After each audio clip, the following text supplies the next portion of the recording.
Hello बच्चों, चलिए तो आज की इस वीडियो में हम स्पेशली सीखेंगे प्रतिबिंब, जिसको इंग्लिश में इमेज कहते हैं। ये प्रतिबिंब या इमेज जो है 10th क्लास के फिजिक्स के एक चैप्टर जिसका नाम है प्रकाश का परावर्तन और अपवर्तन, उसी से संबंधित ये टॉपिक है प्रतिबिंब या इमेज।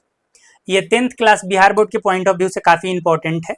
ये दो टाइप से पूछता है, एक प्रतिबिंब किसे कहते हैं, दूसरा ये मतलब कि आभासी प्रतिबिंब किसे कहते हैं, वास्तविक प्रतिबिंब किसे कहते हैं। इस सब के अलावा एक क्वेश्चन यहाँ से ये भी आता है कि आभासी और वास्तविक प्रतिबिंब में अंतर क्या होता है। तो कई प्रकार से क्वेश्चन पूछता है यहाँ से, और ये सब जा करके दर्पण से भी रिलेट कर जाता है फिर। तो मतलब काफी इससे क्वेश्चन बने हुए। एक छोटा सा टॉपिक है, लगभग मैक्सिमम 10 मिनट का टॉपिक है आपका, लेकिन इससे मतलब कि हर क्षेत्र में आप दर्पण में चले जाओ, फिर यहाँ स्पेशली प्रतिबिंब में कई जगह क्वेश्चन इससे आता है। तो चलिए स्टार्ट करते हैं, काफी इंपॉर्टेंट है, धैर्य रख के आराम से देखना वीडियो को। आपका कम से कम तो 5 नंबर पक्का क्लियर हो ही जाएगा पूरा लेकर के। वैसे प्रतिबिंब 5 नंबर पूछता है नहीं वैसे, ठीक। तो प्रतिबिंब या इमेज पहले है क्या, इस पे बात करते हैं। तो ये प्रकाश के परावर्तन या अपवर्तन से ही संबंधित है। अभी हम परावर्तन या अपवर्तन का ही बात करेंगे, मेनली परावर्तन पे बात करेंगे, परावर्तन वाला प्रतिबिंब का ही बात करेंगे।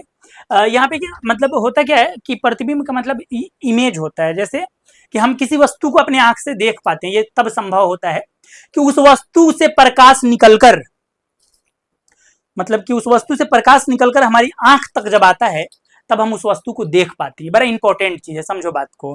जैसे क्या है ना कि कोई वस्तु अगर अंधेरा में रखा तो वो हमको नहीं दिखाई देगा। इसका मेन कारण है कि उसका प्रतिबिंब हमारे आंख में नहीं बन पाता है। क्यों नहीं बन पाता है? क्योंकि अंधेरा से प्रकाश जो है, अंधेरा में प्रकाश होता ही नहीं है जो उस वस्तु से टकरा करके हमारी आंख तक आए। तो जब मतलब कि किसी वस्तु को हम मतलब उजाला में लेके जाते हैं या अंधेरा से बाहर हटाते हैं या वहां उजाला कर देते हैं, तो वहां की वस्तु हमको स्पष्ट और साफ दिखाई देती है, लेकिन अंधेरे में रखी वस्तु साफ और स्पष्ट नहीं दिखाई देती है। इसका मेन कारण यही है कि अंधेरे में रखी वस्तु से प्रकाश जो है हमारे आंख तक नहीं पहुंच पाता है टकरा करके, जिस कारण से वो नहीं दिखाई देती है। तो मेन कंसेप्ट यही है प्रतिबिंब का, कि कोई भी वस्तु हमको तब दिखाई देगी, कोई भी वस्तु हमारे आंख को तब दिखाई देगी जब वस्तु से प्रकाश किरण, कहीं से भी प्रकाश किरण आ रहा हो, कहां से आएगा? प्रकाश स्रोत से ही प्रकाश किरण आएगा। कहीं से भी प्रकाश टकरा करके और मतलब हमारे आंख तक अगर आएगा प्रकाश, फिर हम वस्तु को देख पाएंगे। मतलब यही कंसेप्ट है। कोई भी वस्तु जो है उसका प्रतिबिंब जो है मतलब तभी बनेगा जब उससे प्रकाश टकरा करके और आंख तक जाएगा। तो यहाँ प्रतिबिंब के बारे में डिफिनेशन का ये सुन लो।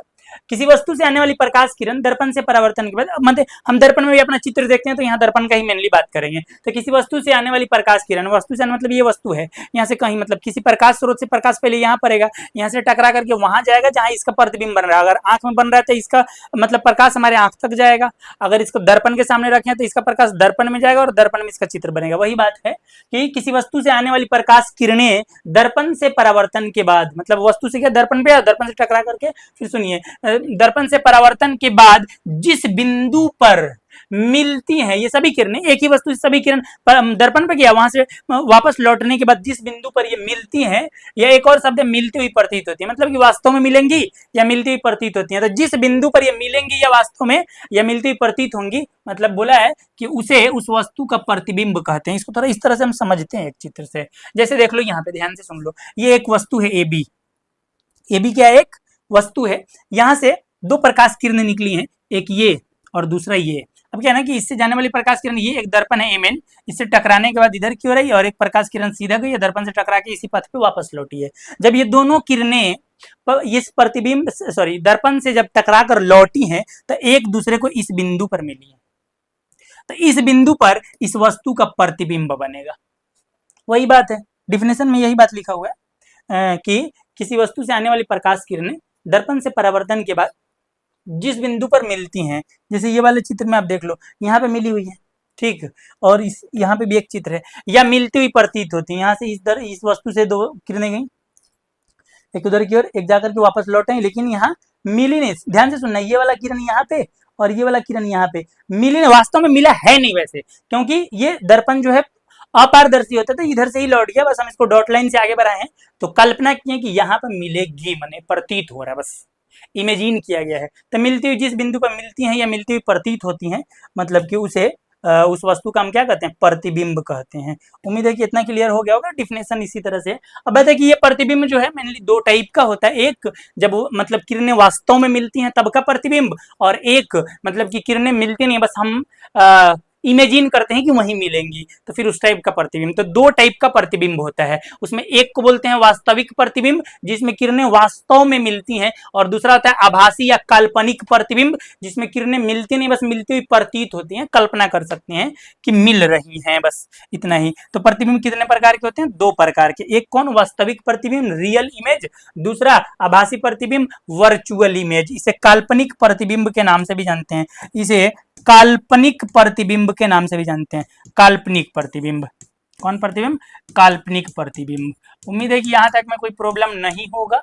चलो अब अगला हमारा टॉपिक क्या है कि ये प्रतिबिंब जो दो प्रकार के हैं, इस पे जिक्र कर लेते हैं, यहां से भी क्वेश्चन पूछता है। उसमें सबसे पहला है वास्तविक प्रतिबिंब, इसको हम बोलते हैं रियल इमेज। ठीक। अब ये रियल इमेज या वास्तविक प्रतिबिंब क्या होता है? तो वही बात है कि किसी वस्तु से निकलने वाली प्रकाश किरण दर्पण से परावर्तन के बाद जिस बिंदु पर वास्तव में मिलती है, उस बिंदु को मतलब कि उस वस्तु का वास्तविक प्रतिबिंब कहते हैं। डिफिनेशन भी इसी टाइप से होगा।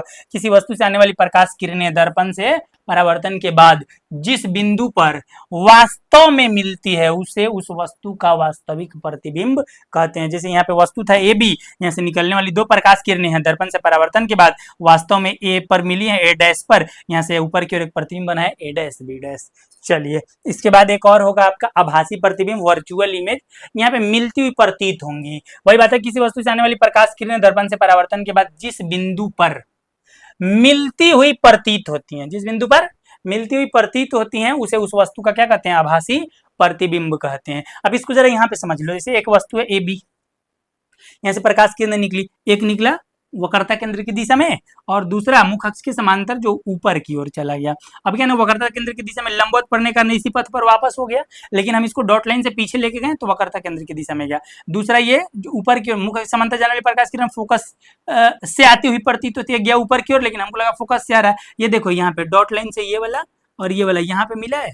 ठीक, जहां पे ये मिले हैं दोनों, जहां पे मिले वहां पे देखना ब्लू लाइन दिखाया गया यहाँ पे, यही बिंदु पे, तो एक छोटा सा प्रतिबिंब बना यहाँ पे।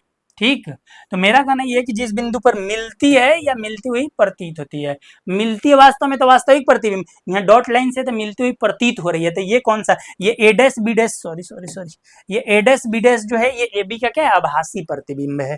उम्मीद है कि इतना समझ में आया होगा। इसमें कोई है नहीं रॉकेट साइंस। आगे इसके बाद जो बात है वो बहुत इंपॉर्टेंट है, मतलब कि कुछ माने इंपॉर्टेंट बात है, जानकारी की बात है, उसमें कोई रॉकेट साइंस है नहीं। वैसे देख लो क्या है, वह है वास्तविक और आभासी प्रतिबिंब में अंतर। 2 मार्क्स में ये क्वेश्चन आता है, 2 अंक में बिहार बोर्ड में आने वाला ये क्वेश्चन है, 2 अंक में ये क्वेश्चन आता है। अब क्या है, सबसे पहला बात सुन लो, जो भी बात है फैक्चुअल है, इसको याद रखना, बस इतना ही। इसमें सबसे पहला बात यह है कि जो वास्तविक प्रतिबिंब होता है उसे पर्दे पर प्राप्त किया जा सकता है, लेकिन जो आभासी प्रतिबिंब होता है उसे पर्दे पर प्राप्त नहीं किया जा सकता है। दूसरा है कि मतलब एक चीज हम लोग अभी देखे थे कि ये जो वास्तविक प्रतिबिंब होता है उसका हम लोग जब डायग्राम बनाते हैं, वास्तविक प्रतिबिंब का जब डायग्राम बनाते हैं तो उसमें वो वास्तव में कटता है किरण। जैसे एग्जांपल में यहाँ पे देख लो,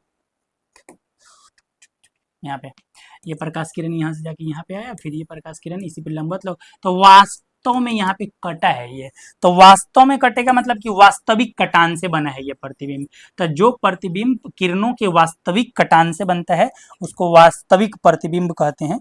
तो हम अंतर के तौर पे जब बात करेंगे यहाँ पे तो लिखाएगा कि यह जो है वास्तविक प्रतिबिंब जो है ये किरणों के वास्तविक कटान से बनता है, लेकिन जो आभासी प्रतिबिंब है ये किरणों के आभासी कटान से बनता है, मतलब कि वास्तव में कटती नहीं है, कल्पना किया जाता है कि हाँ यहीं पे कटी होंगी। उसी तरह से यह हमेशा उल्टा होता है। बड़ा इंपॉर्टेंट बात है, ये बहुत जरूरी बात है कि वास्तविक और उल्टा, वास्तविक और उल्टा। जो प्रतिबिंब वास्तविक होता है उल्टा होता है, जो प्रतिबिंब वास्तविक होता है उल्टा, मतलब कि उसको आप इस तरह रखेंगे ना तो उसका जो दर्पण होगा, दर्पण में उसका प्रतिबिंब जो है वो नीचे की ओर बनेगा, मुड़ी नीचे या सिर ऊपर हो जाएगा। ठीक, तो इसको बोलते हैं कि ये वास्तविक प्रतिबिंब है। तो जो वास्तविक प्रतिबिंब होता है वो उल्टा होता है, याद रखना। लेकिन जो आभासी प्रतिबिंब होता है वो सीधा होता है। आभासी प्रतिबिंब कैसा होता है? सीधा होता है, कि मतलब हम दर्पण के सामने किसी वस्तु को इस स्टाइल में रख रहे हैं तो इसका जो प्रतिबिंब बनेगा ना वो भी मतलब सिर ऊपर और पैर नीचे की तरफ ही बनेगा, सीधा ही बनेगा। दर्पण के पीछे बन रहा वो अलग बात है, लेकिन वो सीधा ही बनेगा। ठीक, चलो इतना तक क्लियर हो गया। बहुत इंपॉर्टेंट बात है, फिर से सुन ले एक बार और कि ये इसे पर्दे पर वास्तविक प्रतिबिंब को पर्दे पर प्राप्त किया जा सकता है, आभासी को पर्दे पर प्राप्त नहीं किया जा सकता है। मतलब ये वास्तविक कटान से, किरणों के वास्तविक कटान से बनता है, ये किरणों के आभासी कटान से बनता है। वास्तविक प्रतिबिंब हमेशा कैसा होता है, उल्टा होता है, लेकिन आभासी प्रतिबिंब हमेशा कैसा होता है, तो सीधा होता है। अगला बात ये है, बहुत इंपॉर्टेंट बात है कि जो वास्तविक प्रतिबिंब है वो दर्पण के सामने बनता है हमेशा। वास्तविक प्रतिबिंब कहाँ बनता है, दर्पण के सामने, लेकिन जो आभासी प्रतिबिंब हमेशा दर्पण के पीछे बनता है। आभासी प्रतिबिंब दर्पण के पीछे बनता है। अगला एक पॉइंट है कि इस प्रकार का प्रतिबिंब सिर्फ अवतल दर्पण में ही बनता है। कौन सा, वास्तविक प्रतिबिंब केवल अवतल दर्पण में बनता है, लेकिन आभासी प्रतिबिंब, ध्यान से सुन लो, आभासी प्रतिबिंब अवतल, उत्तल और समतल तीनों प्रकार के दर्पण में बनता है, याद रखना। वास्तविक प्रतिबिंब केवल किस में बनता है, तो अवतल दर्पण में बनता है, लेकिन आभासी प्रतिबिंब उत्तल, अवतल और समतल तीनों दर्पण में बनता है। ये 5 अंतर था, काफी इंपॉर्टेंट था। उम्मीद है कि आपको समझ में आया होगा, किसी प्रकार का कोई प्रॉब्लम नहीं होगा। फिर मिलते हैं नेक्स्ट वीडियो में। आज के लिए यहीं तक। वीडियो अच्छा लगा हो तो इसे लाइक और शेयर जरूर करें। चैनल पे पहली बार है तो सब्सक्राइब करें, अपने दोस्तों तक शेयर करें। मिलते हैं अगले वीडियो में। धन्यवाद।